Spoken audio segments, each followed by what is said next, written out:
حياكم الله مشاهدينا الكرام. نبارك للمنتخب السوري والمنتخب الفلسطيني التأهل رسميا للدور المقبل، دور الثمانية من كأس العرب، وفلسطين تتصدر مجموعتنا والمنتخب السوري في المركز الثاني. مبروك فهد العتال، مبروك أحمد عزام. طبعا منتخب تونس المركز الثالث برصيد 4 نقاط، ومنتخبنا بأداء مخجل يقع في المركز الأخير، المركز الرابع، مستوى مخجل وليس أداء مخجل، لأن مستوانا على 3 مباريات خضناه في هذه كأس العرب لم نقدم ما يشفع لنا ولا يقدم حتى شيء الواحد اللي يوقف فيه مع اللاعبين أو حتى مع الجهاز الفني.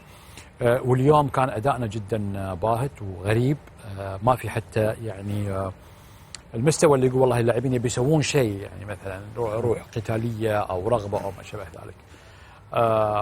أنا أتصور هزيمة اليوم ووقوعنا في المركز الرابع وخروجنا من البطولة بهذا المستوى المخجل، مرة ثانية أقولها، هو درس لنا جميعا، ودرس أول واحد يتحمله مدرب منتخبنا لوبتيجي، وأيضا لاعبينا يتحملون معاه اللي صار لنا في هذه البطولة.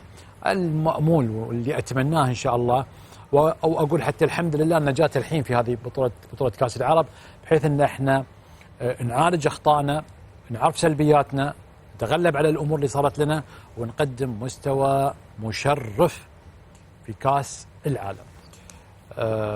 خالد سلمان. أول شيء أبارك لأخوي فهد، ألف مبروك، تستاهلون. أخوي أحمد ألف مبروك، تستاهلون تأهل وما قصرتوا، وأنتم مستحق الصراحة. المنتخبين اللي كان يستحق أنه يكون المتأهل من هذه المجموعة. خالد، قبل كل شيء احنا لما ننتقد للنقد، لا ننتقد للتجريح. النقد اللي أنا بتكلم عنه اللي هو رسم الهدف الموجود بالنسبة لنا في المشاركة في كأس العرب، هل هو لتحقيق البطولة أم المشاركة لإعطاء الفرصة لبعض النجوم لإبرازها؟ أنا أتوقع أن احنا نبحث عن البطولة. هاي البطولة الثالثة اللي ننظمها عندنا. عندنا منتخب بطل آسيا، يعني يمثل آسيا حتى في هذه المشاركة، هو يمثل قطر لكنه هو بطل آسيا.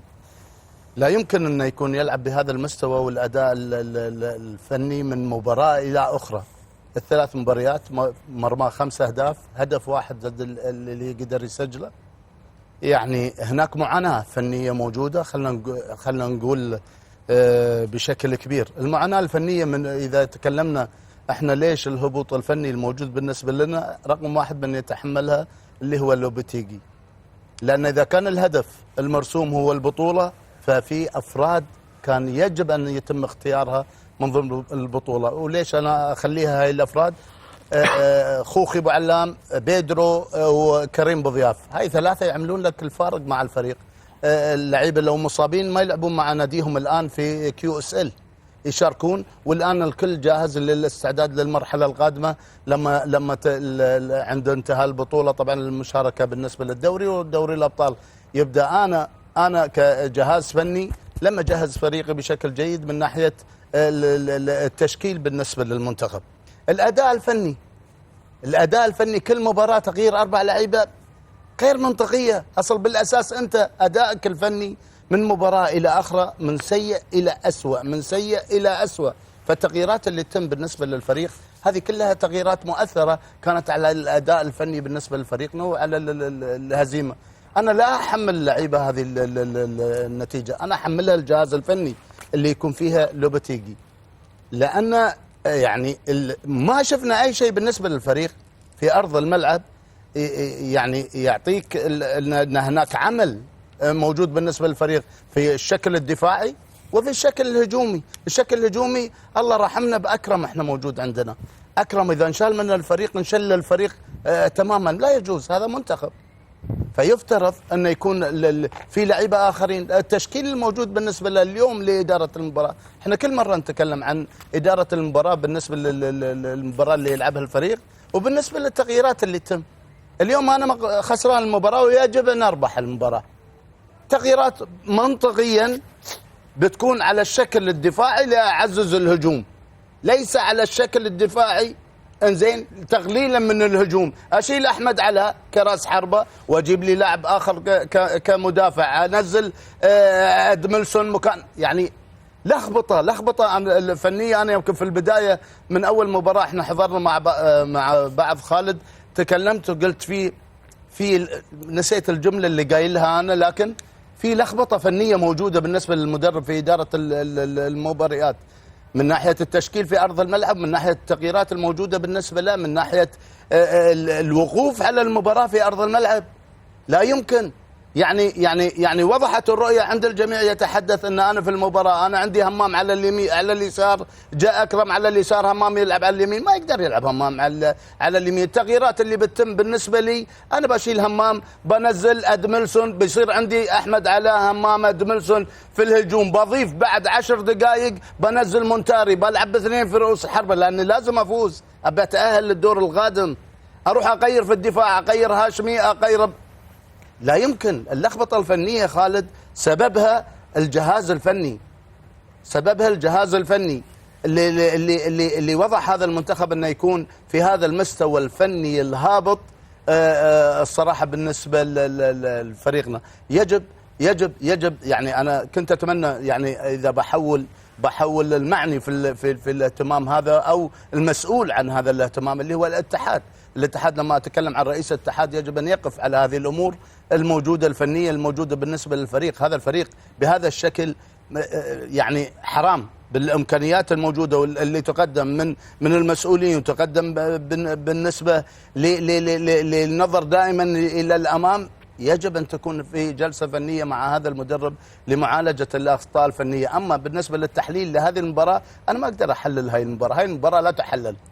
يعني حتى من الناحيه الفنيه ما في اي رسم بياني موجود للمنتخب انك انت تشاهد منتخب قاعد يبني بشكل تكتيكي او عمل تكتيكي في ارض الملعب، غير مجهودات شخص.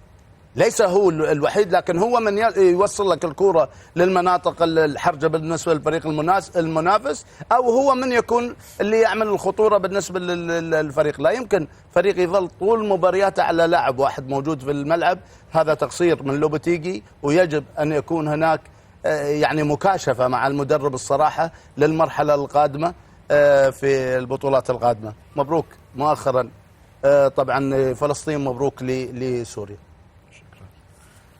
مايد.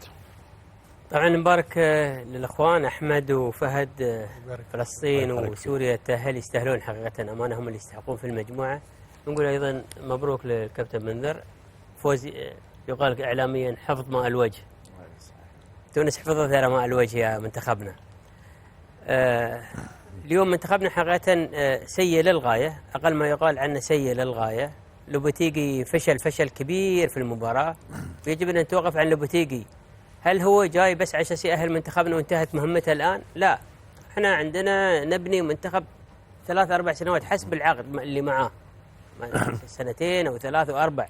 هل خلاص تأهلنا كأس العالم انتهت مهمة لوبتيجي ونجح خلاص وهو المدرب الكبير واللي نجحنا على سنوات سابقة هو المدرب الآن اللي نجح؟ لا، هذا اللي يعمله الآن عبث حقيقة في التشكيل، في التبديلات، في التدخلات، عبث واضح. يلعب عندنا 4-5 مهاجمين على الدكة ويدخل دفاع جناح يسار، وبعدين تبديلاته غلط، ويسحب أحمد علاء ويدخل مونتاري متأخر، ولما نحتاج إلى جناح يطلع رأس الحربة. يعني عبث حقيقة، عبث من لوبتيجي. يجب مساءلته، يجب الجلوس معاه ومساءلته. ليش خسرت المباراة الأولى؟ ليش خسرت المباراة الثانية؟ ليش تعادلت من المباراة الأولى؟